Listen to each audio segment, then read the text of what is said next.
Hi everyone, this is काइटॉक्स and आज हमारे साथ है काफी जाने माने सिंगर एंड काफी talented actor mister Kapil Porwal. Thank you इतना अच्छा इंट्रोडक्शन देने के लिए। सर, अच्छा उनके लिए होता है जो काफी डिजर्व करते हैं इस चीजों को। अच्छा, आप हमें ये बताइए कि आपकी म्यूजिक जर्नी कैसे स्टार्ट हुई। देखो स्टार्टिंग से तो मैं अगर अपने बचपन से बात करूं तो बचपन के टाइम से ना तो मैं सिर्फ डांस करता था। अच्छा। Dance and acting. और फिर मैंने बाई चांस एक कॉलेज में एडमिशन ले लिया एमबीए करने के लिए। तो वहाँ पे जो हमारे सीनियर थे ना वो रैगिंग करते थे। हालांकि अच्छा। हाई कोर्ट की तरफ से वो था कि आप रैगिंग कर नहीं सकते, लेकिन रैगिंग तो होती होती है। हम्म। तो सीनियर हमारे क्या करते थे, वो कहते थे बेटा एक काम कर, गाना सुना। रैगिंग यही है। और मेरे लिए गाने का मतलब था उस टाइम काला अक्षर भैंस बराबर वाला, क्योंकि मैं तो भाई डांस कर सकता हूँ, एक्टिंग कर सकता हूँ। तो मैं क्या करता था, वो कोल्ड ड्रिंक की बोतल आती थी अच्छा। तो मैं सीनियर से कहता था सर एक काम करो, गाना तो मैं सुना दूंगा आपको, एक कोल्ड ड्रिंक पिलाओ जरा। अरे कोल्ड ड्रिंक क्या करें, मैंने माहौल बनता है थोड़ा, माइक तो वाली फीलिंग अच्छा। चाहिए। कोल्ड ड्रिंक दिलाते थे मेरे को पहले। अच्छा। और मैं जो टेबल होती थी, टेबल के ऊपर खड़े होकर गाना गाना शुरू करता था। और उन्होंने इतने बार रैगिंग करी मेरी कि मेरे अंदर ना गाने का कीड़ा भी घुस गया कि यार मैं तो गाना गा सकता हूँ। ओ। और फिर उन्होंने जाके हमारी फैकल्टी को भी बोला कि यार आपके क्लास में तो जो मैं मिस्टर फ्रेशर भी रहा हूँ, मैंने डांस अच्छा। कंपटीशन पार्टिसिपेट किया था। तो उन्होंने बोला कि आपके यहाँ तो एक ऐसा बंदा है कि वो डांस भी अच्छा करता है, गाता भी अच्छा है। तो फैकल्टी भी फिर जब क्लास में आती थी हम्म। मेरे को उठा लेती खड़े हो, तो मुझे लगता था पक्का फिर कुछ कांड हुआ, कुछ कंप्लेन हुई होगी, क्योंकि मैं क्लास से एमबीए में भी बहुत बार निकाला गया हूँ। नहीं तो नॉर्मली होता है कि ना 9th 10th तक की शरारतें खत्म, फिर इसके बाद हाँ बंदा हाँ। सीरियस हो जाता। मेरे केस में उल्टा, मैं एमबीए के टाइम पे भी जो टीचर आते थे, कभी किसी कंप्लेन में कभी किसी कंप्लेन में, क्लास तू बाहर जा, एक हफ्ते तक क्लास में नहीं आना है तूने। लेकिन जब सीनियर ने इतनी रैगिंग ले ली ना, और उन्होंने भी कॉम्प्लीमेंट दिए जाके हमारे टीचर को, तो उन्होंने भी फिर गाने की प्रैक्टिस मेरे को क्लास में कराई। सामने 100 बच्चे होते, हमारे क्लास में 97 स्टूडेंट हाँ। होते थे। तो उनके सामने गाने की प्रैक्टिस कराते थे बिना माइक के। डस्टर पकड़ लेता था हाथ में और गाना सुनाया। मैं कहा ठीक है यार, गाना तो मैं गा सकता हूँ। ऐसे धीरे धीरे करके चस्का लग गया गाना गाने का भी। उनमें ठीक है जी, मल्टी टैलेंटेड भगवान ने बना के भेजा हुआ है, यूटिलाइज करो इसको। अच्छा, तो आपको किसी ने बोला ये करने के लिए कि कभी जैसे बोलते हैं ना कि दोस्तों ने बोला यार तू सिंगिंग काफी अच्छी करता है, या फिर किसी फ्रेंड या किसी ने भी बोला हो आपको कि भाई तू इसको स्टार्ट रख, ऐसे होता है ना। ना यार, मुझे तो गाने के लिए तो किसी ने बोला ही नहीं। अच्छा, खुद से ही। सबको ये लगता था कि मैं तो ठीक है एक्टिंग करता हूँ, डांस करता हूँ, तो उसी लाइन में आगे जाऊंगा। ये तो अलग से कीड़ा आया, और बाई चांस ना स्टार मेकर करके एक ऐप हाँ लॉन्च हुआ था। हाँ हाँ। तो मुझे किसी ने बताया कि यार आप इसमें म्यूजिक के साथ गाना गा सकते हो। ठीक है। अंदर, और देखो इंडिया के अंदर ना सब बाथरूम सिंगर है, सारे के सारे बंदे, 90% लोग बाथरूम सिंगर हैं। बस ये कि बाथरूम सिंगर ने ना बाथरूम से निकल के बाहर गाना भी शुरू किया। तो स्टार्टिंग में स्टार मेकर से हेडफोन लगा के गाना गाना शुरू किया। लगा यार ठीक ठीक रेस्पॉन्स आ रहा है, स्टार मेकर से अच्छा रेस्पॉन्स आना शुरू हुआ। फिर हिम्मत करके लोगों को सुनाना शुरू किया। तो उन्होंने बोला नहीं यार अच्छा गा रहे हो, तो फिर लगा कि नहीं यार ठीक है, अच्छा तो गा ही रहे हो, तो क्यों ना इसको और आगे बढ़ाया आगे। जाए। और धीरे धीरे वो कहते हैं ना कि देखो, अंदर आग लगी होनी चाहिए। हम्म। तो साली किसी ना किसी किसी। तरीके से आग लगेगी, नहीं है मैंने तो गाने भी गाना है। एग्जैक्टली। और मैंने जितने भी एल्बम करे हैं हम्म। उसमें मेरी कंडीशन जरूर रहती है कि एक्टिंग और सिंगिंग दोनों मैं ही करूँगा। अच्छा। ना तो मैं अपनी आवाज़ किसी और के लिए यूज़ करता हम्म। हूँ, और ना मैं अपनी एक्टिंग किसी और की आवाज़ के लिए अभी तक यूज़ करी है। तो जितने मैंने एल्बम बनाए हैं सब में गाना भी मैंने ही गाया है, और एक्टिंग भी खुद ही करी। और एक चस्का लगा मुझे किशोर कुमार की वजह से, अच्छा। क्योंकि मैं तो किसी। उनका मतलब हाँ। वो इकलौते शायद ऐसे दुनिया में पहले ऐसे इंसान हैं जो दुनिया में नहीं है, लेकिन जिनसे मैं लिटरली मिलना चाहता हूँ। अच्छा। ऐसा क्या बंदा गाता है, मतलब एक एक शब्द उठाओ उनके, कोई सा भी गाना उठाओ। जो धुरंधर होते थे उस टाइम के, हाँ, जैसे रफ़ी साहब, रफी मन्ना डे साहब, हाँ साहब, हाँ। है ना। तो जब किशोर कुमार भी गाना गाते थे ना, तो लोग ये कहते थे यार ये कोई गायक थोड़ी है, ये तो मस्खरा है, ये तो नौटंकी करता है। अच्छा। लेकिन अल्टीमेटली किशोर कुमार ने अपना लेवल उस जगह तक पहुंचा दिया कि रफ़ी साहब से भी 5 टाइम्स ज़्यादा किशोर कुमार चार्ज करते थे। जिस बंदे ने ना तो क्लासिकल सीखा कहीं। तो किशोर कुमार की जर्नी सुनते सुनते भी ना, जैसे अमित कुमार के मुंह से सुना, कभी अनु हम्म कपूर के मुंह से सुना, हम्म। है ना, किशोर कुमार के बारे में इतना पढ़ा, उनके गाने सुने, तो वो भी कहीं ना एक कहते हैं ना इंस्पिरेशन मिली कि यार ठीक है, किशोर कुमार इतना अच्छा गाते हैं, मैं भी ऐसे ही गाना गाना शुरू करूंगा। Okay okay okay. और किशोर। इसीलिए मेरे ज़्यादातर गाने देखो उन सब में किशोर कुमार का कहीं ना कहीं टच जरूर मिलेगा। अच्छा। मैंने सबसे ज़्यादा गाने अभी तक जितने एल्बम बनाए हैं किशोर कुमार, और उसमें एक्टिंग ज़्यादातर या तो अमिताभ बच्चन ही कर रहे होंगे शायद। खई के पान बनारस वाला, अपनी तो जैसे तैसे, जैसे जैसे हाँ। ठीक है, और मेरे सपनों की रानी कब कब आएगी, आएगी अभी तू। लेटेस्ट सॉन्ग है ना। और प्यार दीवाना, मतलब नाइन ज़्यादातर सॉन्ग जो ना वो किशोर कुमार से ही के ही उठाए हुए हैं मेरे ज़्यादातर जो कवर अच्छा। सॉन्ग्स हैं। एक दो मैंने रफ़ी साहब के करे हैं, और अल्ताफ राजा के भी करे हुए हैं मैंने सॉन्ग, है ना, और कुछ ओरिजिनल सॉन्ग्स भी करे हुए हैं। अच्छा, तो मतलब ज्यादातर आप कवर सॉन्ग ही करते हो? अभी तक मैंने, नहीं ऐसा नहीं, मैंने जा स्टार्टिंग जो करी ना वो कवर सॉन्ग से ही करी। अच्छा। वो बेटर भी रहता है, मुझे लगता है कि एक बार ना आपको थोड़ा आइडिया हो जाता है, क्योंकि ओरिजिनल सॉन्ग करना ना एक थोड़ा सा रिस्क होता है। आपने कवर सॉन्ग ही नहीं बनाई, आपने हम्म। आपने कोई एक्सपोजर लिया नहीं, हाँ एग्जैक्ट। और वो कहते हैं डायरेक्ट कुएं में कूद के जाके आओ, है ना, हाँ, आपको तैरने की अकल नहीं है। अकल तो ही नहीं। कवर सॉन्ग क्या है, आपको ना थोड़ा सा बेस देते हैं, क्योंकि आपने वो गाने सदियों से सुने हुए हैं और इतने बार सुने हुए हैं कि दिमाग में बैठे होते हैं, तो उन पे गाना रिकॉर्ड करना थोड़ा इजी रहता है, इजी क्योंकि रहता है। ओरिजिनल सॉन्ग में ना सारी की सारी जिम्मेदारी हाँ आपकी वही है। आपने बोला जैसे कि बाथरूम से बाहर आते हैं, बाथरूम से बाहर आके एकदम हम वो करने लग जाए तो आप उससे। एक और फिर आपको ना पब्लिक भी एक्सेप्ट नहीं करेगी यार, क्योंकि उसने आपको गाते हुए सुना ही नहीं है। हम्म। है ना, उसने हो सकता है आपको डांस करते हुए देखा हो, एक्टिंग कर, लेकिन उसने गाते हुए गाने सुना ही गाते। नहीं है। अब आप आए भी और आते ही, या तो फिर आप टीसी रीच के लिए या जी म्यूजिक के लिए गाने ओरिजिनल करो, तो एक में मेन बात है ना सेंस बनता है, क्योंकि वो आपकी मार्केटिंग इतनी कर मार्केटिंग देंगे, का। टी सीरीज का ब्रांड वैल्यू इतनी बड़ी है कि पब्लिक आपको जानने लगती है और जिसने हम्म। टी सीरीज में गाना गाया। बट अदरवाइज मुझे ये लगता है कि स्टार्टिंग ना कवर सॉन्ग से ही करनी चाहिए, अच्छा। थोड़ा आपका फ्लो बन जाता है, थोड़ी आपको अकल आ जाती है। क्योंकि जब मैंने पहला गाना रिकॉर्ड किया, सबसे पहला सॉन्ग था मेरा, रफ़ी साहब का किया था मैंने, आने से उसके आए बाहर, है ना, अच्छा। हाँ बहुत पुराना सॉन्ग हाँ है ये सुना है है ना, मैंने। जितेंद्र ने उस पर हम्म। परफॉर्म एक्ट किया हुआ है। तो जब मैं स्टूडियो, क्योंकि जो बंदा ईयरफोन पे गाना गा रहा हो, अब जब मैं वो स्टूडियो के अंदर रिकॉर्ड करने गया, तो मैं आधा एक घंटे तो मेरे को समझ में नहीं है मैं करूँ क्या, मेरे हाथ पैर कांप रहे थे। म्यूजिक डायरेक्टर होता था, अरे कपिल जी गाओ, मैंने गाऊं कहाँ से, मेरे हाथ पैर फूल रहे हैं। तो आप सोचो ऐसे मैं ओरिजिनल कर दूं, कवर सॉन्ग के तो लिरिक्स नहीं निकल रहे मेरे मुंह से, वहां तो पसीना फेंक गया। बल्कि 18 पे एसी लगा रखी है बंदे ने, अच्छा। चिल्ड होना चाहिए, लेकिन मैं उल्टा ही हूँ, मेरा पसीना क्या हो गया, मैंने कहा अरे वो कर रहा हूँ अभी, थोड़ा सा नर्वस हूँ। तो कवर सॉन्ग से ना एटलीस्ट नर्वसनेस आपकी खत्म हुई, आपको आइडिया हो कि आइडिया। आपको गाने रिकॉर्ड कैसे करने। क्यों क्या होता है कि बाथरूम में गाना गाना और स्टूडियो में रिकॉर्ड करना, दोनों में जमीन आसमान का अंतर आसमान है। का फर्क। बाथरूम में खड़े हो, आपको कोई प्रेशर नहीं है, हाँ। आपके माइंड में कुछ नहीं है, आप सही गा रहे हो खराब गा रहे हो चलता है, कोई सुनने वाला नहीं है। बट आपने रिकॉर्ड करके एल्बम और रिलीज कर दिया, तो सुनेंगे, सुन। फिर अच्छी बातें भी होंगी और खराब बातें खराब भी होंगी। बात हुई होगी, तो सही। बेटर है कि पहले प्रैक्टिस, कहते हैं ना कि देखो मैच, जब मैच खेलने वाले होते हैं उससे पहले प्रैक्टिस करी जाती है, तो कवर सॉन्ग प्रैक्टिस है, तो वो प्रैक्टिस करनी ही चाहिए। और ओके। जिन सिंगरों ने गाने गाए हुए हैं, किशोर दा, रफ़ी साहब, वो अपने आप में इतने धुरंधर सिंगर हैं। अगर आपने उनके गाने को 50% भी अच्छे से कर लिया, तो आप कोई भी ओरिजिनल सॉन्ग कर सकते हैं। और अगर आप उन्हीं के सुन के कुछ नहीं, अगर उन्हीं के गानों में इम्प्रोवाइज करने बैठ जाओ, हम्म। तो फिर तो आप अपने गाना कबाड़ा करोगे। हाँ हाँ। क्योंकि जो लीजेंड सिंगर रहे हैं, जिनकी सदियों पुरानी जर्नी रही है, उन्हें इतने आइडिया है, उन्होंने कितना रियाज किया होगा, है ना। तो उनके गाने सुन सुन के सीख सीख के बेटर है पहले कवर सॉन्ग कर लो, जब आपको लगे कि हाँ कि अब पब्लिक आपको एक्सेप्ट कर रही है एक्सेप्ट एज अ कर। सिंगर। हाँ। जैसे पहले मैं जब गाने डालता था ना, तो मैं यूट्यूब मतलब अपनी मोबाइल से रिकॉर्ड कर लेता था, पहले अच्छा ईयरफोन से रिकॉर्ड अच्छा। किया, अच्छा। मोबाइल से वीडियो बनाई और डाल दिया, पोस्ट कर दिया। हम्म। तो मेरे को कोई सीरियसली नहीं लेता था, मैं खुद अपने आप को सीरियसली नहीं लेता, मैं क्या डाल रहा हूँ यार, नहीं ठीक है डाल दिया डाल दिया। अच्छा।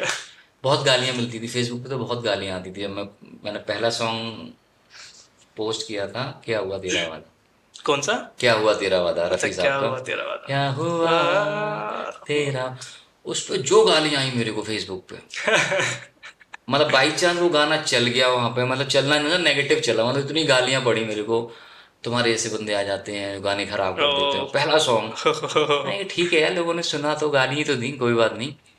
धीरे धीरे धीरे करके इम्प्रोवाइज किया, और इम्प्रोवाइज करने के बाद फिर दिल जानिया जैसा एक सॉन्ग बनाया जो ओरिजिनल सॉन्ग है, जिसने all over India 3.3 million views hit किए। हम्म। तो इसके अंदर लोगों को पसंद भी आया, पसंद आया। है ना।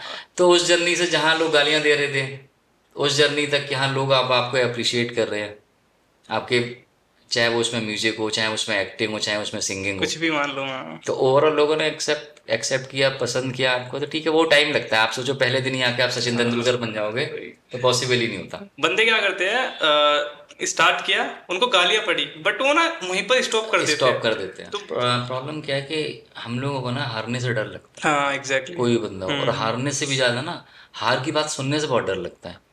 मैंने एक इंटरव्यू सुना था शाहरुख खान का, काफ़ी पहले, छोटा था तब सुना था उसका अच्छा। इंटरव्यू। तो वो कहता है कि लोग जब आप ऊपर चढ़ने चलो ना, तो लोग आपको ऊपर नहीं उठाते, आपका पैर पकड़ के नीचे खींच रहे होते हैं। और 90% लोग उसी टाइम नीचे आ जाते हैं, अरे ऊपर मत जाओ, ऊपर तो साला ये प्रॉब्लम हो जाएगी, वो प्रॉब्लम हो जाएगी, अल्टीमेटली हम नीचे ही आ जाते हैं। अच्छा। ऊपर तो बहुत रिस्क क्या कर रहे हैं मैं। और आप देखो ना इंडिया में आज मिडिल क्लास लोग या लोअर क्लास सबसे ज़्यादा क्यों, हम रिस्क लेते ही नहीं। इसके लिए और किशोर दा ने एक गाना गाया था, कुछ तो लोग कहेंगे, लोगों का काम है कहना। कहना। हम साला उस बात को सीरियसली लेते ही नहीं।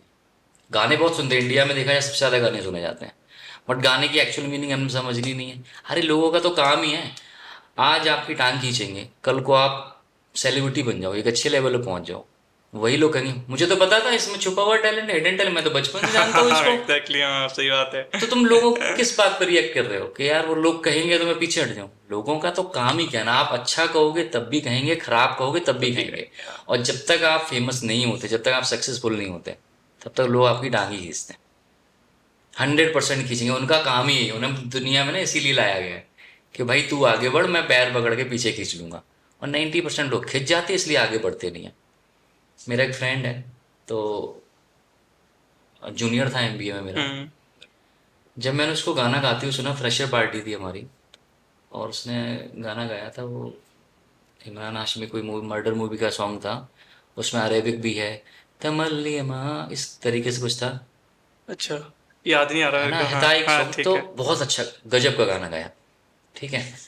अब और मतलब मैं और वो कभी कभी साथ मिलके प्रैक्टिस कर रहे होते थे, तो वो जो शब्द इजीली बोल लेता था ना, मेरे को उतने ही शब्द गाने में, वो कहते ना लिटरली मेरी बैंड बज जाती थी, कैसे गाऊं। लेकिन क्या हुआ, उनके अंदर वो मोटिवेशन ही नहीं है। जो अच्छा सिंगर है उसको मोटिवेशन ही नहीं, उसको डर लगता है, डर उसको लगता हेजिटेशन बहुत है। ज़्यादा है। अच्छा। आज भगवान की दुआ से अगर मैं सिंगर सिंगर में कंपैरिजन करूं उस बंदे से, तो वो तो बहुत अच्छा गाता है, आज भी गाता है अच्छा। मेरे से अच्छा। बहुत अच्छा। हाँ। लेकिन आज उसका एक भी गाना आज तक रिलीज नहीं हुआ, और मेरे अप्रोक्स 20 गाने रिलीज हो चुके हैं।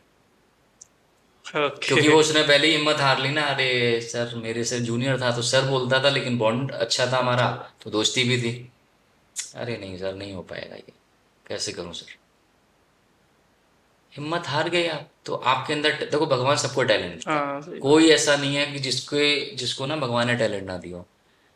हम टैलेंट एक्सेप्ट नहीं करना चाहते। टैलेंट तो कूट कूट के भरा हुआ है, लेकिन दुनिया के सामने नहीं दिखा सकते। तो भाई तेरे टैलेंट का करूंगा क्या। क्या करें। आज मोदी एक अच्छा पॉलिटिशियन है, हम्म। मोदी जी सामने आते ही नहीं, कहते नहीं मैं अच्छा पॉलिटिशियन दूं, लेकिन पब्लिक को नहीं पता, तो तुम्हारे पॉलिटिशियन बनने का मैं क्या करूं। किशोर दा है, कितने लोगों ने मना किया कि तुम गाने ना गाओ, मस्खरा है, वो कोई सिंगर थोड़ा ही है। अगर वो बात मान लेते, तो आज लीजेंड सिंगर में थोड़ी नाम होता उनका। सुनने ही नहीं किसी का, नहीं भाई मैं तो ऐसे ही गाता हूँ। और बहुत फेयर, ना क्लासिकल सिंगिंग की कहीं ट्रेनिंग ली उन्होंने। आई थिंक दुनिया का पहला ऐसा सिंगर होगा जिसने कोई ट्रेनिंग ली ही नहीं। अच्छा। और आज जो बड़े बड़े धुरंधर सिंगर हैं, उनका नाम किशोर दा के बाद आता है। आज सबसे ज्यादा फ्रेंचाइजी किशोर कुमार की है पूरे वर्ल्ड में। चाहे आप कुमार सानू उठाओ, चाहे आप हम्म। कौन था, शान को उठाओ, अभिजीत को उठाओ, कोई भी सिंगर देखो किशोर दा के गाने गा रहे हैं। रफ़ी साहब की सबसे कम फ्रेंचाइजी सोनू निगम। तो अगर अच्छे ही गा रहे हो फिर तो सब तारीफ करिए, लेकिन खराब गा रहे हो, खराब से अच्छा किया ना, हम्म। वो उसके लिए तड़ा होनी चाहिए।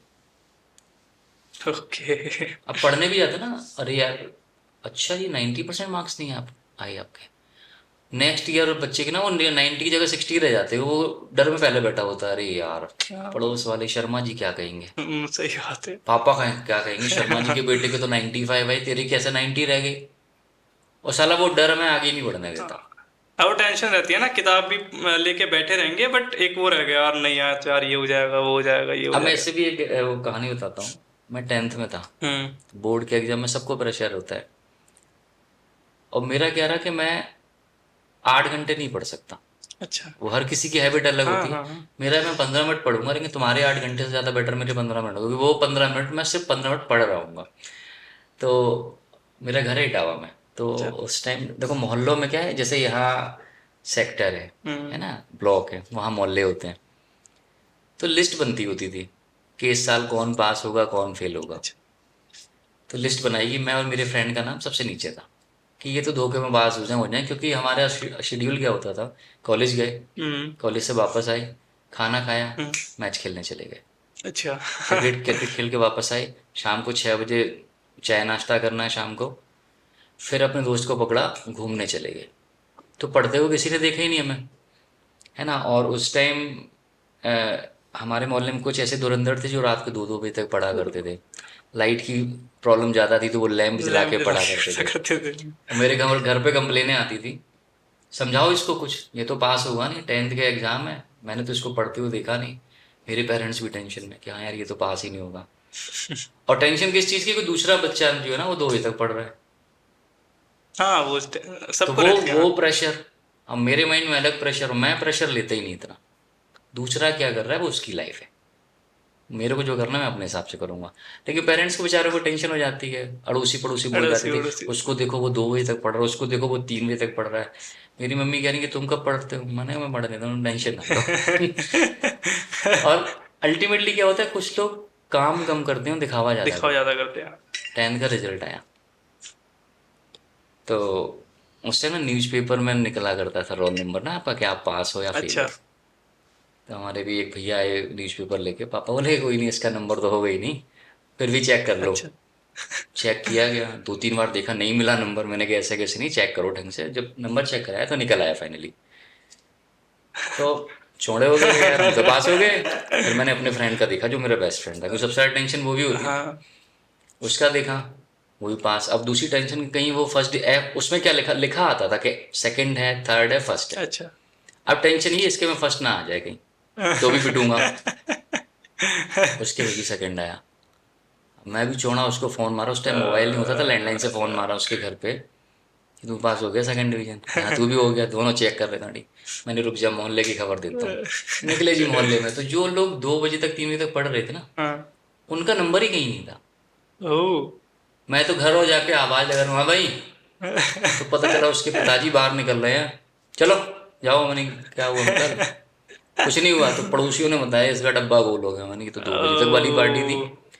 तो लाइफ में एक्चुअल में ऐसे ही है कि लोग दिखावा ज़्यादा दिखावा करते हैं ज्यादा करते हैं। कि हम बहुत मेहनत कर रहे हैं, हम बहुत पढ़ रहे हैं, हम ये कर रहे हैं वो कर रहे हैं। लेकिन जो रिजल्ट आता तो पता चला साला कुछ कर ही नहीं रहे हो। सिर्फ दिखावे में 8 घंटे लगा दिया आपने कि आप पढ़ तो 8 घंटे रहे हो, बट एक्चुअल में पढ़ रहे हो आप 10 मिनट ही। अगर 8 घंटे पढ़ोगे तो पास क्यों नहीं होगे यार, टॉप पे आओगे, 8 घंटे बहुत बैठते हैं वैसे। है ना। बहुत ज्यादा बैठते तो और हम लोग ना और ख़ास तौर से अगर नॉर्थ इंडियन की बात करें, हम लोग शो ऑफ में सबसे आगे। हैं। मैंने हैवल्स कंपनी में काम किया है, ठीक है। तो हैवल्स नॉर्थ इंडियन कंपनी अच्छा। है ना। तो जिसके जो ओनर है वो सिविल लाइंस में रहते हैं दिल्ली में, हम्म। ठीक है, नोएडा में इनका हेड ऑफिस है। फिर मैंने पॉलीकैब में जॉब करी, मैंने एक कंपनी वी गार्ड वहाँ जॉब करी, एक कंपनी हनीवेल वहाँ काम किया। सबसे ज़्यादा टशन किस में था, हैवल्स के अंदर। नॉर्थ इंडियन कंपनी है, शो ऑफ की आदत पड़ी हुई है, तो नॉर्थ इंडियन की आदत है, वो साला करेंगे इतना दिखाएंगे इतना। और ठीक है, टशन वाली आदत है। इवन जो पॉलीकैब जिसका मुंबई में ऑफिस है, वो सिंपल है, कोई टशन नहीं है, कोई शो ऑफ नहीं है। तो हम नॉर्थ इंडियन की आदत होती है कि हम ना ढिंढोरा ज़्यादा पीटते हैं। गणेश चतुर्थी त्यौहार है वेस्ट इंडिया का, हम यहाँ भी उनको विसर्जन कर देते हैं। वो विसर्जन कर दिया आपने, तो दिवाली पे किसकी पूजा करोगे। हमें शौक है, हम कर देंगे जी, हमें कोई, हमारे पास कोई लॉजिक नहीं है, हमें शौक है, हम कर देंगे जी। तो हम नॉर्थ इंडियन का यही है, बस हमने दिखावा भी करना है और डिप्रेशन में भी चले जाना है। दूसरों की बात भी सबसे ज़्यादा नॉर्थ इंडिया वाले मानते हैं, हाँ, है ना। एग्जैक्टली, हाँ। नहीं नहीं, बच्चे को एमबीए मत करो, करियर है ही नहीं, फ्यूचर ही नहीं है उसमें। क्या तुम्हारा लड़का गाना गाता है। अब जब मैंने गाना गाना शुरू किया, हाँ। तो मैंने जो फर्स्ट ऑफिशियल वीडियो रिलीज़ किया, पहले 2 गाने रिलीज़ करे, एक मतलब टेस्ट एंड ट्रायल के लिए, फिर एक सॉन्ग रिलीज़ किया जिसमें मैंने मॉडल को भी हायर किया। तो सॉन्ग था खई के पान बनारस वाला, अच्छा। बहुत खूबसूरत गाना बना। और हम्म। किशोर कुमार के गाने तो मैं वैसे भी उसमें अच्छे से डूब जाता हूँ। बहुत अच्छा रिकॉर्ड हुआ, बहुत अच्छी वीडियो बनी, और पब्लिक से भी रेस्पॉन्स बहुत अच्छा है। वो पहला ऐसा वीडियो था जिसपे 5 लाख व्यू क्रॉस हुआ। है ना। अब मेरे ही पापा का फोन आ गया, कह रहे यार वीडियो तो बहुत अच्छा है, लेकिन ना जो तुम लड़की के पीछे जा रहे हो वो अच्छा नहीं है, तो गाने बनाओ बट उसमें ना लड़की लड़की वाला ये सीन नहीं होना चाहिए। 90% लोग क्या करते हैं ऐसे टाइम पे, रुक जाते हैं, अरे नहीं यार पंगा है, घर वालों को भी पसंद बराबर। नहीं आना। मैं बड़ा ढीठ आदमी हूँ, मैंने उसके बाद गाना बनाया अपनी तो जैसे तैसे। उसी के साथ। नहीं, ब्राजीलियन बेली डांसर लेके आया था, अच्छा। जो कि उसका भी भाव था। हाँ। वो तो सिंपल से कपड़ों में थी, उसमें तो कुछ था ही नहीं ऐसा। मैंने सॉन्ग बनाया कि तो मेरा लेवल ही अलग क्रिएट हो गया कि ठीक है ये तो सुनने वाला है नहीं है। अल्टीमेटली क्या हुआ, 2-3 गाने के बाद कॉन्फिडेंस पेरेंट भी आ जाता है ना फिर। पेरेंट्स ने भी वीडियो शेयर करना शुरू कर दिया, क्या ठीक है ये तो सुनना नहीं है। सुन नहीं रहा। मैं कुछ गलत थोड़ी, तो ज्यादा लोग रुक जाते, नहीं यार करना ही नहीं है, मैंने ये तो पापा ने मना कर दिया, ये तो दोस्तों ने मना कर दिया, पड़ोसी ने बोल दिया, सुनने ही नहीं है। सुनो उतना ही जितना खुद को अच्छा लगता हो। अच्छा कपिल जी, आप मेरे को एक बात बताओ। जब करियर स्टार्ट करता है, कोई भी करियर स्टार्ट करता है अपने, तो ना चैलेंजेस फेस करने पड़ते हैं, अब काफी चैलेंजेस आते हैं। तो चैलेंजेस आपके सामने कभी कोई आया हो देखो चैलेंजेस तो कहते हैं ना, सबसे ज़्यादा तो मिडिल क्लास वालों के पास तो ये चैलेंज सबसे बड़ा है, तुम्हारा बेटा गाना गाएगा क्या। जो माइंडसेट है ना कि क्योंकि हम क्रिएटिविटी फील्ड में आगे बढ़ना ही नहीं चाहते, है ना। हम्म। दूसरा क्या होता है कि आपको गाइड करने के लिए कोई नहीं है। अब मैंने सोच तो लिया कि नहीं, मैं मेरे को गाने गाने हम्म। हैं, एल्बम बनाने हैं। अब सोच तो लिया, लेकिन साला पता ही नहीं है कि कैसे कैसे बनेंगे, बनेंगे। रिकॉर्डिंग कैसे होगी, कौन सपोर्ट करेगा, वीडियो कैसे बनेगी। हम्म। टीवी में देख के सोचता था नहीं यार एल्बम तो ऐसा होना चाहिए, अब होगा कैसे ये नहीं पता। तो सबसे बड़ा चैलेंज ये है कि आपके पास कोई गॉडफादर नहीं है, कोई आपको गाइड करने वाला नहीं है, हम्म। आपको पता ही नहीं है कि एक्चुअल में करना कैसे है ना। एक होता कि नहीं मेरे को करना है, ये तो पता चल गया, लेकिन कैसे करना वो पता ही नहीं है। और ये सिर्फ इसी लाइन में नहीं, आप किसी भी लाइन में काम करने की सोचो। जब मैंने, जैसे मैं पढ़ाई भी कर रहा था, तो क्योंकि हम लोग ना, मैंने बोला ना कि हम लोग सबसे ज़्यादा समाज से इन्फ्लुएंस होते हैं, हम्म। है ना। बच्चों को क्या करना है ये भी समाज डिसाइड कर रहा होता है। हालांकि मेरे घर पे वो चीज़ नहीं थी, मेरे पेरेंट्स काफ़ी कोऑपरेटिव रहे इन चीज़ों में। मैंने ना, आई थिंक मैं 12th में था, तो मैंने अपने पापा को बोला एमबीए करना है। क्योंकि पहले के टाइम में ना, जब मैंने एजुकेशन ली उस टाइम 12th में बच्चे सोचते नहीं करना क्या है, ठीक है देखेंगे हाँ। जो पेरेंट्स हाँ। कराएंगे वो कर लेंगे, कर। या जो दोस्त यार करेंगे वो कर लेंगे। हाँ। हमारी ना गोल तो कभी क्लियर होती ही नहीं है।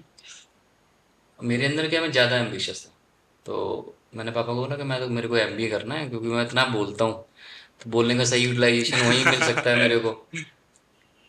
पापा ने 5-6 लोगों से डिस्कस किया, सबको यार एमबीए का तो स्कोप ही नहीं है कुछ भी।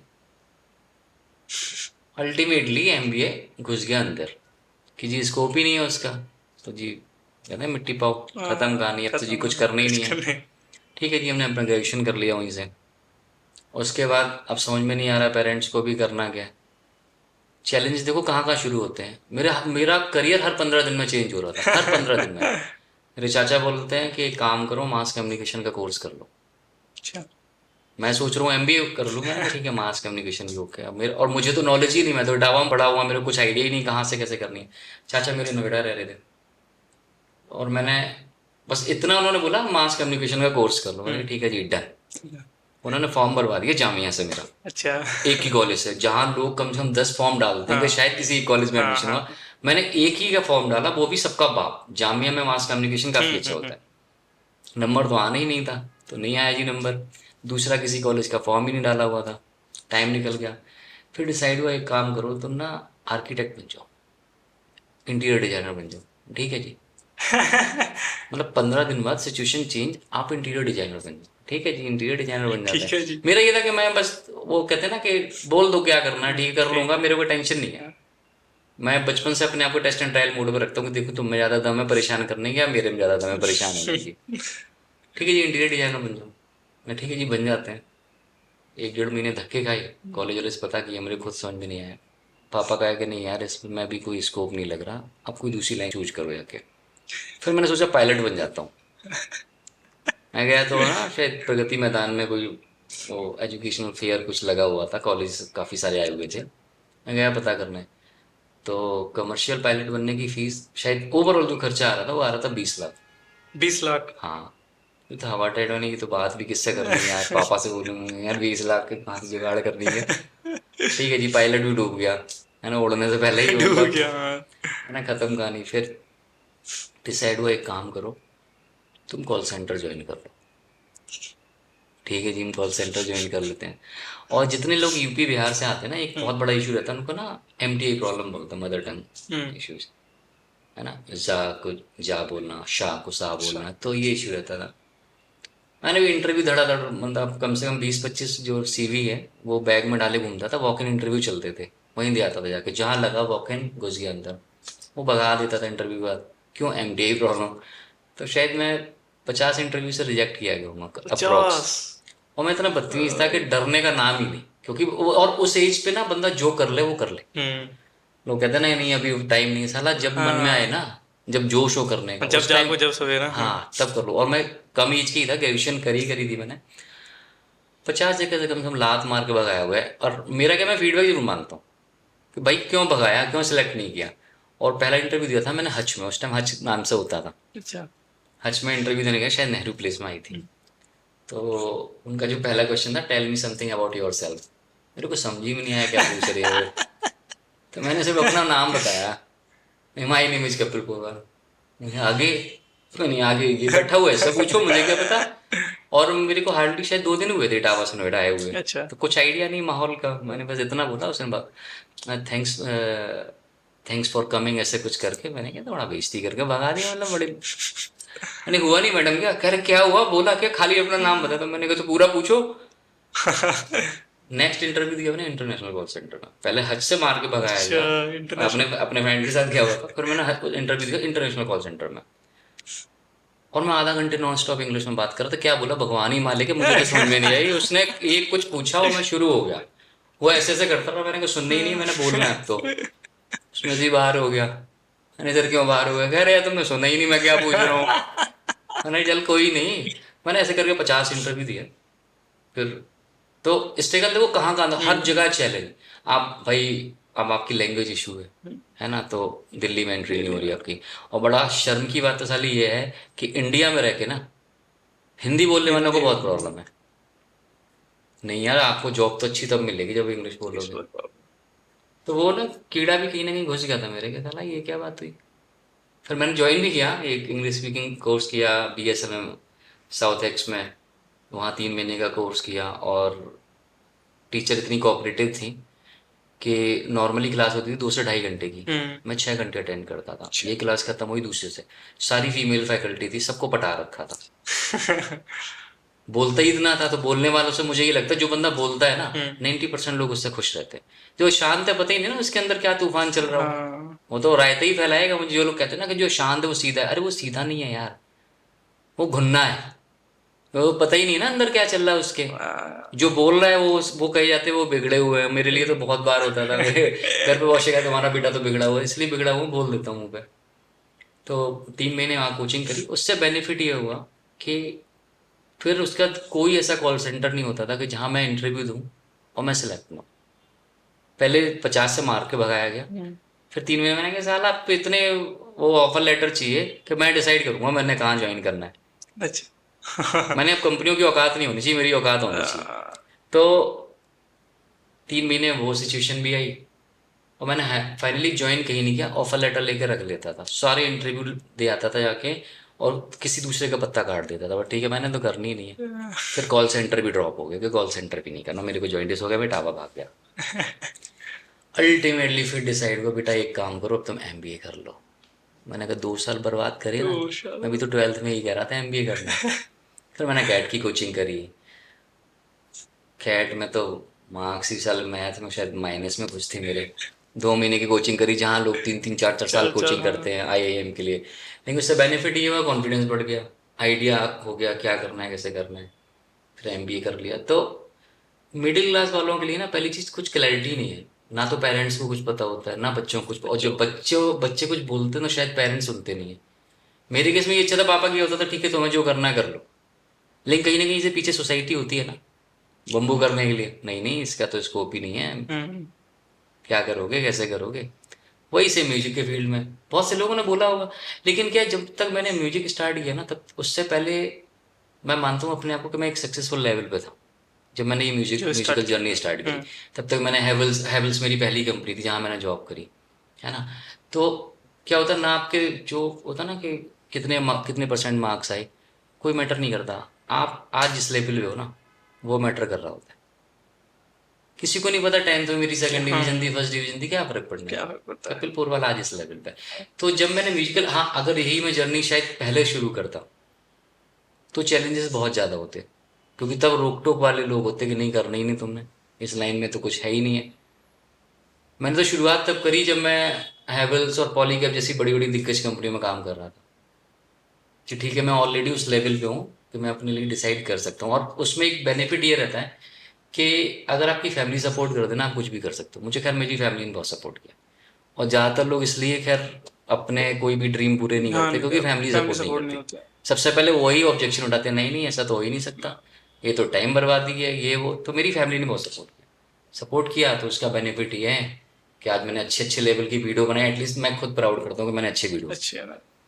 अच्छा कपिल जी, अभी हमने आपको हनी सिंह का इंटरव्यू हुआ था ललन टॉप में, वहां पर हमने आपको देखा, तो आपने वहां पर क्या सीखा, मतलब बताइए कुछ, आपको क्या एक्सपीरियंस मिला वहां से। देखो जैसे अभी मैंने भी बहुत सारे एल्बम बनाए हुए हैं, हनी हम्म। सिंह जितने तो नहीं, वो तो एक हम्म। बहुत ही ऊंचे लेवल पे है, ठीक है। लेकिन जैसे उसकी बातों में कहीं ना गिल्ट वाली फीलिंग भी थी कि यार मैंने कुछ खराब गाने क्यों बनाए, हम्म। कि शायद इसीलिए वो भगवान ने मेरे साथ ये किया।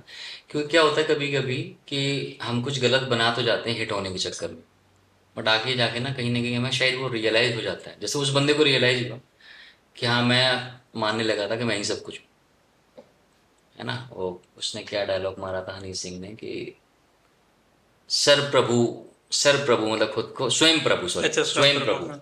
कहता मैं अपने आप को स्वयं प्रभु कहता था, है ना, क्योंकि हर गाना हिट हो रहा था मेरा। हाँ।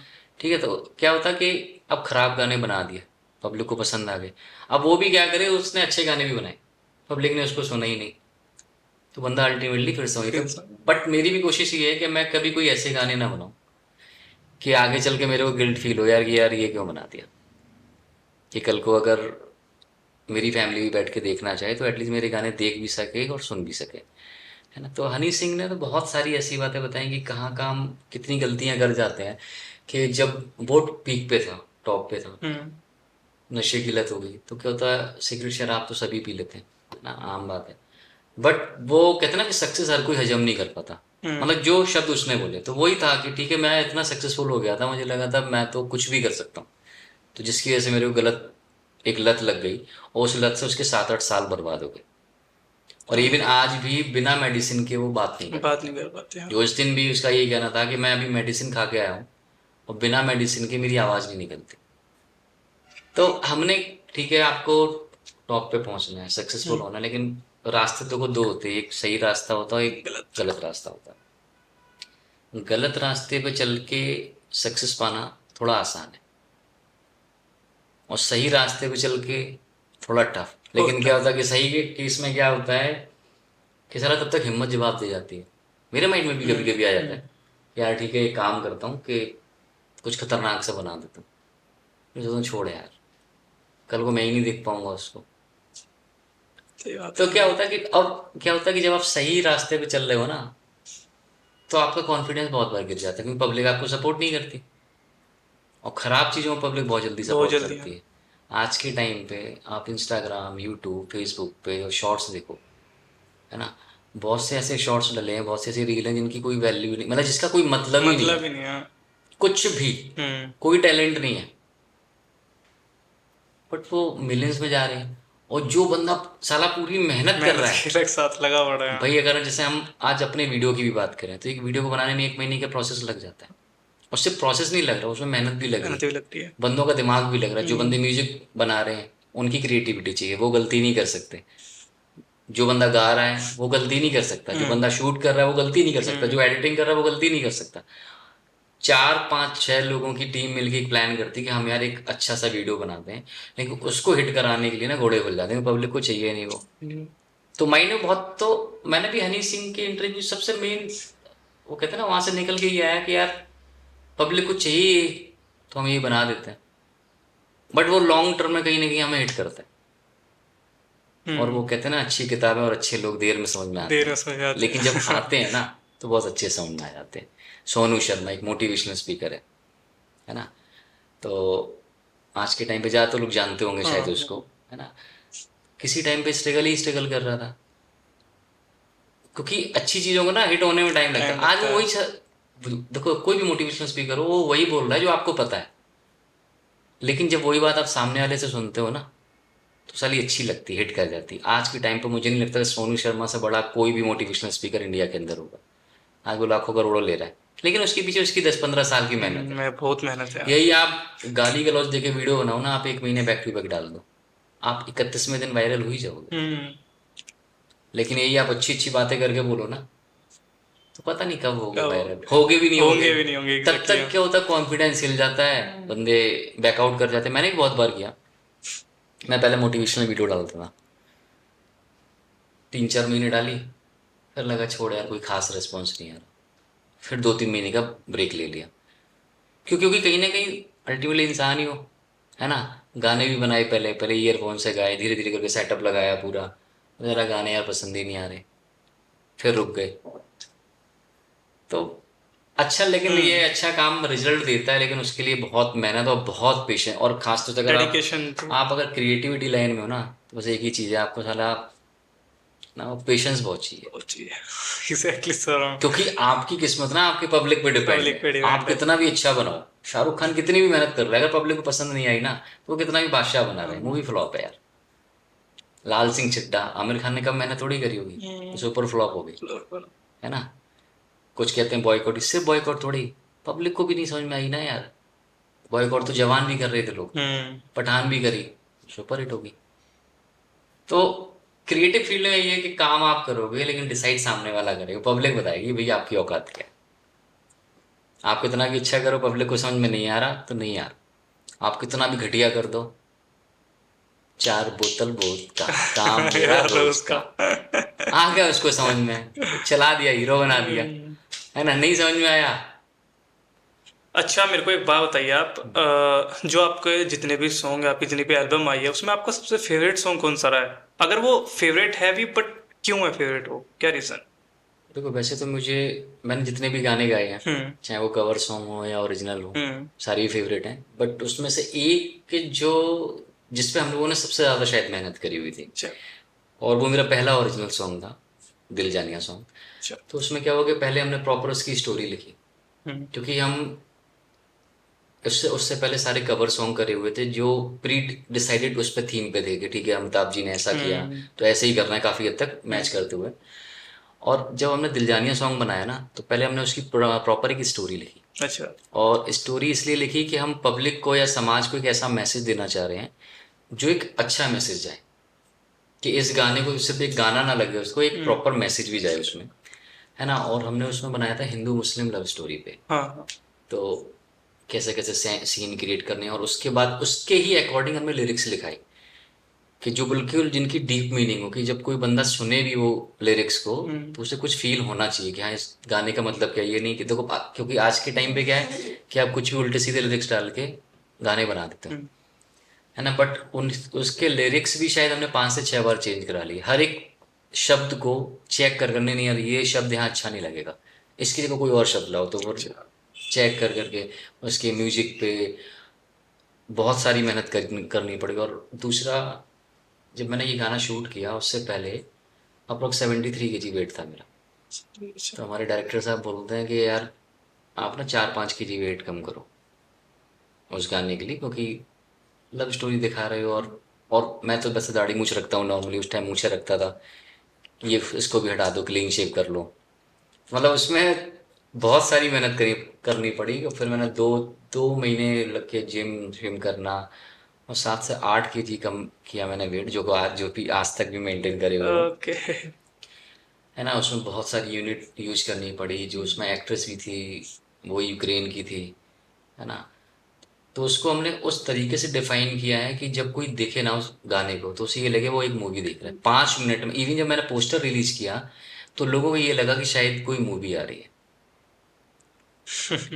तो उस गाने को आज भी इवन जिसने भी मेरा वो सॉन्ग सुना हुआ है वो आज भी मेरे को उस गाने का कॉम्प्लीमेंट जरूर देता है। और मेरा पहला सॉन्ग ऐसा है जो 3 मिलियन क्रॉस किया हो जिसने, सुना है हमने, और काफी अच्छा जिसने है। सिर्फ इंडिया के अंदर नहीं, बाहर की कंट्री में भी जहाँ लोगों ने उसको अप्रिशिएट किया हो। मतलब नॉर्मली मेरे सॉन्ग इंडिया में ही लोग अप्रिशिएट करते हैं, हम्म। बट वो सॉन्ग ऐसा है जो इंडिया के बाहर भी अप्रिशिएट किया गया। तो ओके। वो सॉन्ग सबसे ज़्यादा करीब है, क्योंकि पहला एक तो ओरिजिनल सॉन्ग था और उस पर हमने इतना सारी क्रिएटिविटी करके, इतना सारा स्टोरी मसाला साला डाल के जो पूरी एक मूवी होती है ना वही बना दी कि 5 मिनट में हमारा मैसेज क्लियर था। क्योंकि जब वो गाना रिलीज हुआ तो बहुत से लोगों की पर्सनली मैसेज आई कि यार तुमने जो मैसेज दिया वो बिल्कुल क्लियर है। तो बस हमारा ठीक है, जो हम कहना चाह रहे कहना थे वो उनको चाहते दिख हो गया हो, ठीक है, हाँ। सफिशियंट है। अच्छा, जब आप गाते हो, आपको कौन इंस्पायर करता है कि आपको गाना चाहिए, या फिर इन द सेंस कि कहाँ से आपको इंस्पिरेशन मिलती है कि नहीं भाई मेरे को रुकना नहीं है, मेरे को गाना है, मेरे को चलते रहना है इस फील्ड में? देखो मेरी जो सिंगिंग की इंस्पिरेशन है वो तो है किशोर दा। अच्छा। और क्योंकि जब मैं गाने भी गाता हूँ ना तो मैं फुल मस्ती में गाने गाता हूँ। मैं एक जगह खड़े होके गाने नहीं गा सकता, बिल्कुल स्ट्रेट होके सिंपल सा माइक लगा, तो मेरे को माइक निकालना ही पड़ेगा। इससे मैं लाइव शो भी करता हूँ तो मैं सिंपल तरीके से गाने नहीं गाता हम्म। कि आप खड़े हो एक शरीफ से सिंगर बन हाँ, के। शेर नहीं, के। मैं डांस करूँगा ही करूँगा। क्योंकि वो किशोरदा से तो वो इंस्पायर हुई, और साथ में बचपन से ही शायद अंदर से वो भगवान ने फिट करके भेजा हुआ है। पहले डांस करता था, वही कैरी फॉरवर्ड होता रहा। फिर किशोरदा का फैन हो गया तो दोनों चीज़ें मिक्स हो गई। हाँ। किशोरदा भी यही करते थे कि उनका आप कोई भी लाइव शो उठा के देखो, मैं तो हम्म। ढूंढ ढूंढ के सर्च करता हूँ उनके कहाँ का लाइव शो है उनके, तो कभी किसी लाइव शो में वो सिंपल से खड़े नहीं मिलेंगे आपको, वो मस्ती करते ही मिलेंगे। अच्छा। तो मेरे को भी लगता है और मुझे मज़ा भी आता है। मैं सैड सॉन्ग सुनना पसंद है बट गाना प्रेफर नहीं करता मैं। गाने मुझे ये लगता है पब्लिक को मज़ा तो ना उसमें ही आना चाहिए। और फैक्ट बात है, मैंने एक बार इंडियन इस्लामिक सेंटर में परफॉर्म किया तो वहाँ पे जो एंकर साहब हैं वो बोले कि कपिल कुछ बोलना मत, क्योंकि वहाँ जितने सिंगर आ रहे थे वहाँ बहुत सारे सिंगर आए हुए थे। तो ज़्यादातर सिंगर ना बस आते थे और उन्होंने गाना गाया हम्म।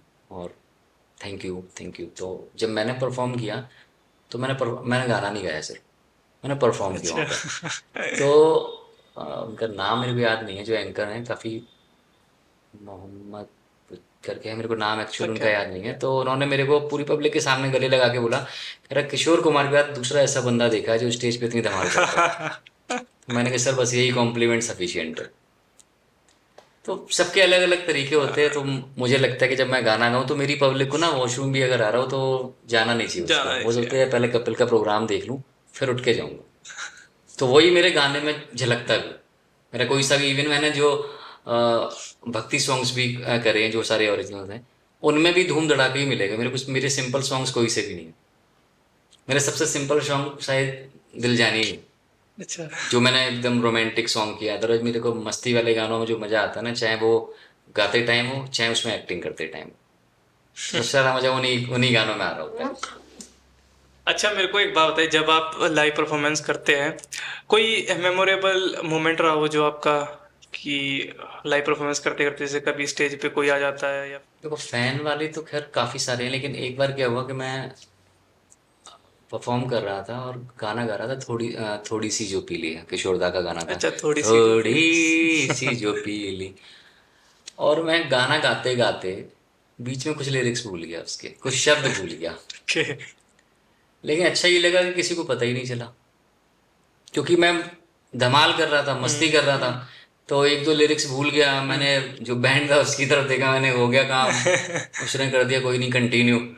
तो वो चीज़ें मैनेज होती गई। मैंने जो दी थी। और मैं तो खुद खैर स्टेज से उतर के नीचे आ जाता हूँ डांस करने के लिए जब गाना गा रहा होता हूँ। हम्म। क्योंकि उस जब पब्लिक के बीच में आप डांस करते हो ना तो पब्लिक आपसे अपने आप कनेक्ट हो जाती है। हम्म। और ऊपर तो खैर अभी तक खैर कोई चढ़ के नहीं आया, क्योंकि हम्म। वो तब आएंगे ना उन्हें पता है कि खुद साला नीचे उतर के आने वाला अच्छा। होगा, वो हाँ। अपने गाने में नीचे आएगा ही आएगा बंदा, हाँ। है ना। और रही बात फैन की, तो वो तो काफी सारे लोग कहते थे कि मैं आपके स्टाइल का फैन, अच्छा। कि आप जिस तरीके से गाते हो। और ना तो कोई वो है कि नहीं यार पब्लिक क्या सोच रही होगी, आपने जो बोलना है। और दूसरा क्या, मैंने एक बार सोचा, जो मैं लाइव परफॉर्म करने गया तो वहाँ पे उन्होंने बोला कि आज आप ज़्यादा बोलना मत। अच्छा। मैंने कहा ठीक है जी नहीं बोलूँगा। तो मैंने पब्लिक से ही पूछ लिया सीधा, उनको ख़राब लगी ये बात कि यार पब्लिक से ही पूछ रहे हैं, एंकर थे वो। और अप्रोक्स 65 एज होगी उनकी। तो मैंने पब्लिक से पूछा, मैंने कि भाई लोगों ये बताओ जरा, ये सर ये कह रहे हैं कि कपिल तुम सिर्फ गाना सुनाओ, बाकी कुछ नहीं करना, आप लोग क्या चाहते हो? तो पब्लिक में से आंसर ये निकल के आया, ज्यादातर लोग बोले कि कपिल का सिर्फ गाना नहीं सुनने आते हैं, अच्छा। कपिल की परफॉर्मेंस देखनी है। तो फिर अपना वही शुरू हो गए। हमने एक गाना किया था बड़े मियाँ छोटे मियाँ, तो मेरे साथ जो सिंगर था बड़ा टैलेंटेड था, तो ड्यूअल सॉन्ग था। हम्म, तो मैंने उससे बोला कि उदित उदित नारायण और सुदेश भोसले जी, इनका सॉन्ग है ये। अच्छा। हाँ।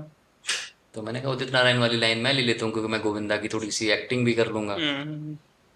अब वो उदित नारायण का बहुत बड़ा फैन था, बोला नहीं मेरी वॉइस जो है ना उदित नारायण जैसी है, ठीक है तू कर ले, मेरे को वो फर्क नहीं पड़ता, मेरा सिंपल सा फंडा मस्ती होनी चाहिए, हम्म। पब्लिक बोर नहीं होनी चाहिए। हाँ ठीक है जी, भाई ने उदित नारायण साहब ले ठीक लिया, है। मैं सुदेश भोसले ले लिया। हाँ, और ये भी शायद किशोर कुमार से कहीं ना कहीं इंस्पायर हुआ हूँ कि मैं वॉइस भी थोड़ा सा मॉड्यूलेट कर लेता हूँ, तो मैंने अपनी वॉइस को चेंज कर लिया सुदेश भोसले के अकॉर्डिंग। अच्छा। तो मेरे साथ जो बंदा था, हम्म। वो भाई साहब सूट बूट वाले, हम्म। हमने उन्हें कपड़े भी डलवा दिए अपने हिसाब से, टोपी डलवा दी, कैप कुर्ता, बड़ा अनकम्फर्ट फील हो, भैया ये होगा नहीं मेरे से, बड़ा कार्टून लग रहा है, मैंने कार्टून ही मजा आएगा ऐसे ही। और जब हम लोग गाना गा के बाहर उतरे, मतलब स्टेज से उतरे हैं ना, हम्म। उसका लिटरली इतने लोगों ने फोटो खिंचवाई साथ में, तब लग रहा था कि हम सेलिब्रिटी हैं। सेलिब्रिटी है। अरे भैया कितना अच्छा सर आप गा रहे, कोई भैया बोल रहा था, कोई सर बोल रहा था कितना अच्छा आप गा रहे हो, और उस बंदे ने भी शायद स्टेज पे पहली बार डांस किया होगा। अच्छा। और मैंने एंट्री मार दिया है बड़े आ, खत को अनारकली और ये करके जो अच्छा, डायलॉग है, गोविंदा मैंने के वो लिए। डायलॉग हाँ। मार के और ऐसे शुरू किया। तो पब्लिक भी खुश रहती है ऐसे, और सबके अलग अलग तरीके हैं, मैं अरिजीत सिंह नहीं हूँ जो बहुत अच्छा गाना हाँ। उस तरीके से गा सकता हूँ, मुझे तो परफॉर्मेंस देनी देनी है। उसके बाद वो भी बंदा कहता है कि भैया आपके साथ दोबारा करूँगा, लेकिन कपड़े में सूट डालूंगा, मैंने फिर नहीं कर सकता भाई मेरे साथ, मैंने मुझे तो गाने के अकॉर्डिंग ना आउटफिट होने चाहिए, हाँ, वो अच्छा भी फील ही लगता है। तभी है। हाँ। आप सोचो गाना गा रहे हो बड़ी मियाँ छोटी पियाँ, और आप सूट वूट पहने खड़े हो, टाई शाई लगाए खड़े हो, फीलिंग ही नहीं आएगी गाने में। एंकर लगोगे तुम वहां पर। आप तो एंकर लगोगे। हाँ। मजा तभी है ना कि जैसा गाना हो ना, आप वैसे ढल जाओ, और पब्लिक भी आप में वही ढूंढे, आप पब्लिक को ये लगे नहीं यार शायद ओरिजिनल देख रहा हूँ, सुन तो रही हूँ बट ओरिजिनल देख भी रहा हूँ। और वो वाली वीडियो की क्लिप पता नहीं कितने सारे लोगों ने शेयर करी हुई थी, छोटी छोटी क्लिप बना बना के। अच्छा। तो ठीक है, यही मजा आता है जब पब्लिक आप थोड़ा सा आपको ऐसे अप्रिशिएट कर दे। अच्छा, how do you handle criticism and feedback in your musical journey? मैं इस पे भी एक किस्सा सुनाता हूँ। अच्छा। मैंने ना फेसबुक पे एक बार वीडियो पोस्ट करी, ओके। ईयरफोन से रिकॉर्ड करी हुई थी, काफ़ी पहले की बात है। तो एक अंकल जी थे, है ना, वो बड़ा उर्दू के शायद शायर होंगे या जो भी है, अच्छा। तो उन्होंने मेरे को बड़ा गालियाँ लिखी उस पर, बहुत जम के, तुम्हारे जैसे लोग आ जाते हैं और ओ, है ना गड़बड़ कर देते हैं, ये गाना गाने की अकल नहीं है, क्यों गाना गाते हो ये वो। तो पहले तो मुझे बहुत गुस्सा आया, और मैं ना शाहरुख खान की इंटरव्यू बहुत देखता हूँ अच्छा। कि वो कैसे चीज़ें हैंडल करते हैं, कि वो बड़ा माइंडेड है ना, वो उसको वो कहते हैं विटी है, वो उसको पता है हम्म। पब्लिक के सामने कैसे बोलना है। तो मैंने उनको इतना प्यार से रिप्लाई किया, मैंने सॉरी अंकल, नेक्स्ट टाइम पे ध्यान रखूंगा, आपके अकॉर्डिंग मैं गाना बनाऊंगा, हो सकता है कि मेरा गाना गलत हो गया हो, मैं अभी सीख ओके। ही रहा हूँ। ओके। वो शायद उन्हें ना कहीं हर्ट हो गई बात, और उनका पर्सनल मैसेज आया मेरे पास, नहीं बेटा मैं आई एम सॉरी, मैंने तो बस ऐसे ही लिख दिया था बस, लेकिन तुम्हें अभी सीखने की, नहीं अंकल कोई बात नहीं, अभी मैं सीख ही रहा हूँ। उनसे इतनी मैंने चैटिंग करी कि उन्होंने मुझे अपना पर्सनल नंबर दे दिया, बेटा I am very much impressed with you, नहीं तो लोगों को कमेंट डाल दो तो पलट के गालियाँ लिखते हैं, हम्म। तुमने इतने अच्छे से बात करी मेरे से। उन्होंने अपने घर का एड्रेस, लखनऊ के रहने वाले हैं, ओ, अपना व्हाट्सअप नंबर सब कुछ शेयर कर दिया, कभी भी ज़रूरत हो और कभी भी लखनऊ आना हो तो मिल के जाना। बस ओके। मेरा सिंपल सा फंडा, अगर कोई देखो, हम लोग के साथ प्रॉब्लम क्या है ना कि हम लोग रिएक्ट बहुत जल्दी कर देते हैं रादर देन रिस्पॉन्ड। हम्म। हम क्या करते हैं कि कोई, हालांकि मैं भी करता हूँ, बहुत जल्दी रिएक्ट करता हूँ, बट पब्लिकली नहीं करता। आप क्रिटिसाइज कर लो ठीक है, अभी अभी भी मैंने अभी जो सॉन्ग डाला तो उस पर अच्छे कमेंट भी आए, कुछ ख़राब भी आएंगे, और लोग तो अरिजीत सिंह को नहीं छोड़ते, है ना, एग्जैक्टली। लोग सोनू निगम को नहीं छोड़ते, तो मैं तो किस खेत की मूली हूँ।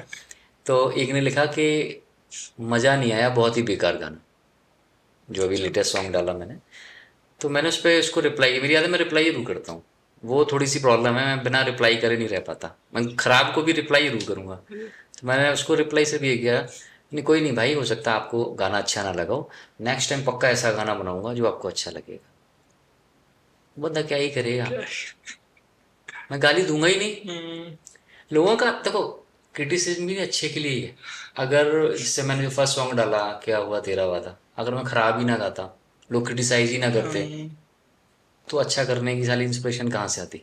खराब करोगे दो चार लोग तो क्रिटिसाइज करेंगे, हम्म, नहीं तो अच्छी तो अरे वाह बहुत बढ़िया, अगर सब ताली ही मार रहे हैं ना तो इम्प्रूवमेंट कभी आने ही नहीं है। नहीं नहीं एग्जैक्टली। एक आधे को तो कमी निकालनी ही चाहिए, हम्म, कुछ कमी हो तो जरूर निकालो। मैंने एक सॉन्ग किया था, ऐ जाते हुए लम्हों, हम्म, तो मेरे एक डिस्ट्रीब्यूटर है, हम्म, वो बोले यार गाना अब अच्छा था बट एक कमी थी, बल्कि वो ना बहुत कहते हैं ना सॉलिड वाले म्यूजिक लिसनर है, बड़ा गौर से सुनते हैं, एक एक शब्द अच्छा पकड़ते हैं। अच्छा। मैंने एक ही कमी थी पूरे गाने में, कह रहे हाँ, कहाँ वो एक्चुअल ओरिजिनल सॉन्ग है ना। मैंने तो अच्छी बात है, बताओ कहाँ कमी थी, तो उन्होंने हाँ, बताया एक जगह ये कमी थी। मैंने आपको पता है इस गाने में 5 जगह कमी थी। कह रहे यार मेरे को पता नहीं चला, नहीं मुझे पता है। और मेरा जो म्यूजिक डायरेक्टर था, तो उसका कहना ये था कि नॉर्मली क्या होता है कि सिंगर के अगर गाने चल गए, हम्म, भाई 5 लाख 6 लाख व्यू रेट में चल गए आपके गाने, हम्म, कह रहे फिर वो ना चौड़ा होकर घूमता, वो कहता है मेरे से अच्छा तो कोई करे, कह कार्य, रहा आप हमेशा आते हो यार पुराने वाले गाने में ना, ये गलत हो गया था मेरे से, इसमें ध्यान रखूंगा। तो मैंने कहा यार अगर मैं यही मान लूंगा कि मैं परफेक्ट हूँ, तो मैं परफेक्ट तो लाइफ में कभी नहीं हो सकता। एग्जैक्टली।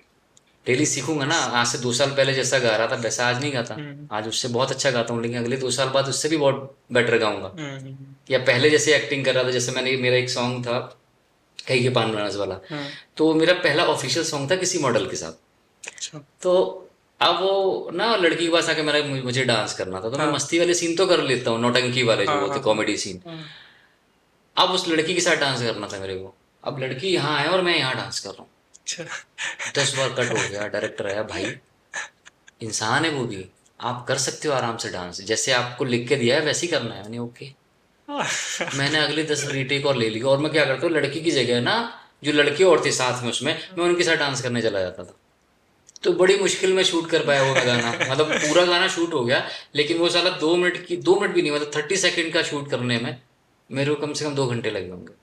तो आज के टाइम पे इजिली शूट कर लेता हूँ, क्योंकि ठीक है वो कहते हैं ना आप हम्म, इम्प्रोवाइज तो करना ही पड़ेगा ना। अच्छा Kapil ji, can you tell us your upcoming project?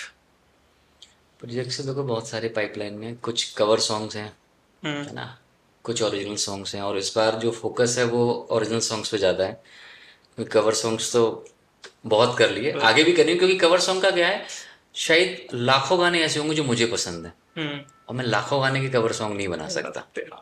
है ना। कुछ अपनी आइडेंटिटी भी चाहिए, हम्म, तो धीरे धीरे कवर सॉन्ग से अब ओरिजिनल हो सॉन्ग की जाएगा। तरफ जा रहे हैं, है ना। तो हो सकता है कि दिसंबर से बैक टू बैक मेरे ओरिजिनल सॉन्ग्स आना शुरू हो जाएं, क्योंकि अभी टोटली उसी प्रोजेक्ट पे ही काम हो रहा है। अच्छा। लिरिक्स लिखने के लिए दिए हुए हम्म, हैं, फिर लिरिक्स आएंगे, फिर म्यूजिक बनेगा, फिर गाने रिकॉर्ड करेंगे। तो अभी पूरा फोकस जो है वो ओरिजिनल सॉन्ग्स पे है, कि पब्लिक को कुछ वो मिले कि जिससे वो याद रखे, नहीं यार ये कपिल पोरवाल का गाना है, ये सॉन्ग मीन कपिल पोरवाल। तो सब उन प्रोजेक्ट्स पे काम कर रहे हैं। ओके। अच्छा अब लास्ट क्वेश्चन मैं पूछना चाहूँगा आपसे, आपका बहुत सारा टाइम ले लिया हमने। आप जो नई जनरेशन है जो अभी स्टार्टिंग कर रहे हैं सिंगिंग लाइन, मतलब जैसे आप काफ़ी टाइम से सिंगिंग कर रहे हो, आपने काफ़ी चीज़ें फेस की होगी, आप उनको कुछ बताना चाहोगे कि ये गलती मत करना, ये वो मत होना, ये कुछ कुछ? देखो सबसे बड़ी गलती तो पता क्या है, कि हम पहले एफर्ट ही नहीं करते, हम शुरुआत ही नहीं करते, अच्छा। क्योंकि हमें सबसे पहले हम्म, अरिजीत सिंह ही बनना हम्म, है ना। और लोग ये भूल जाते हैं कि स्टार्टिंग में अरिजीत सिंह भी खराब ही गा रहा होगा। जब हम्म, जब बंदा सीखना शुरू सीखना करता है तो टाइम लगता है। एक तो क्या है कि हम जितने भी नए सिंगर आते हैं, मैं देखता हूँ डिमोटिवेट बहुत जल्दी हो जाते हैं, अरे यार मैंने अच्छा नहीं गाया, अरे अच्छा गा लेगा, टाइम लगेगा, सीख तो पहले। दूसरा, जो गलतियां मैंने भी कुछ करी हैं, कि किसी ऐसे बंदे के चक्कर में फंस जाना जो आपको ना सपने दिखा देता है अच्छा। बड़े बड़े, हम्म, अरे आप एक काम करो, आप ऐसे बनाओ, ऐसे बनाओ, पैसे लगवाएगा आपसे, हम्म, है ना। और उसके बाद वही बंदा आपसे हाथ झाड़ के चला जाता है, क्योंकि उसको सिर्फ आपसे कमाई करनी होती है। तो अगर आप कभी भी इस लाइन में आगे बढ़ रहे हो क्रिएटिविटी फील्ड में, तो सबसे पहले ये देखना है आपको कि आप किसी ऐसे बंदे के चक्कर में ना पड़ जाओ जो सिर्फ आपको लूटने के मकसद से बैठा हो। जैसे बहुत से अच्छे प्रोडक्शन हाउस हैं तो बहुत से खराब प्रोडक्शन हाउस भी हम्म। है ना।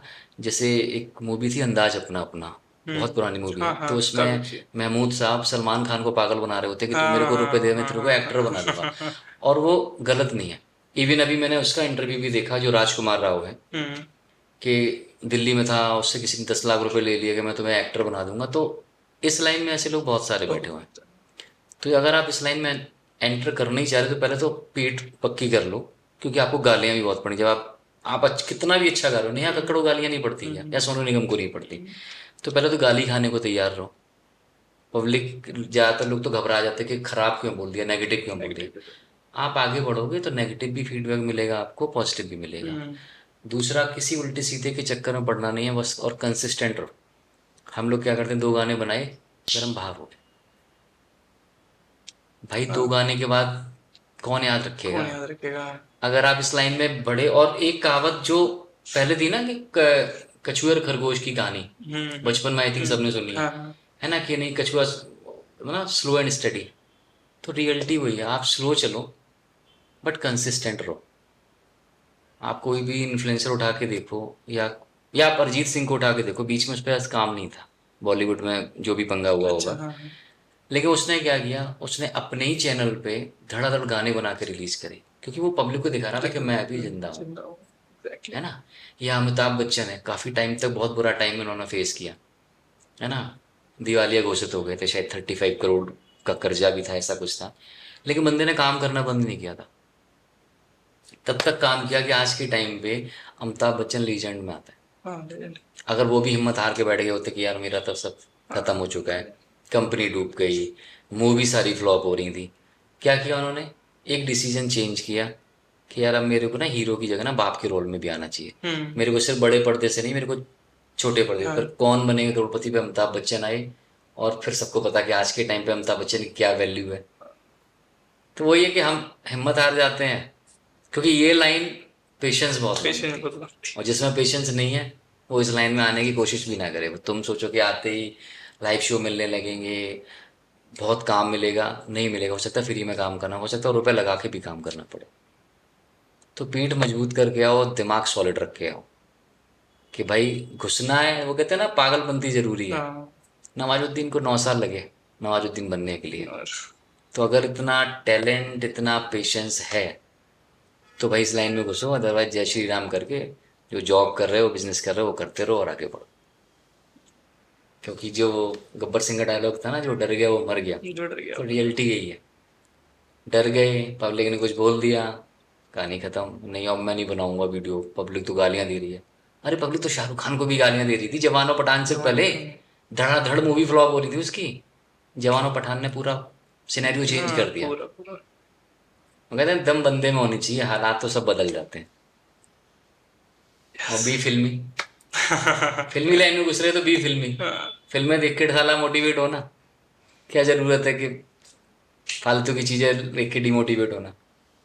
वो अनिल कपूर का एक डायलॉग एक मूवी में कि हालात के गुलाम मत बनो, हालात को अपना गुलाम बनाओ। हालात को अपना गुलाम। हालात के गुलाम बनोगे तो कभी तो, कितना, जब जिंदा हो तो लाइनें ऐसी ऐसी चलेंगी। तो जब लाइनें नीचे गई तो आप तो टेंशन में आ जाओगे, डिप्रेशन में चले जाओगे।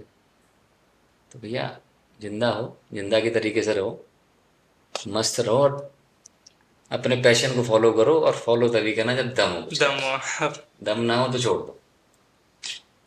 ओके। तो कपिल जी, काफ़ी अच्छा लगा आपसे मिलके। काफ़ी नई नई चीज़ें जानने को मिली मेरे को भी।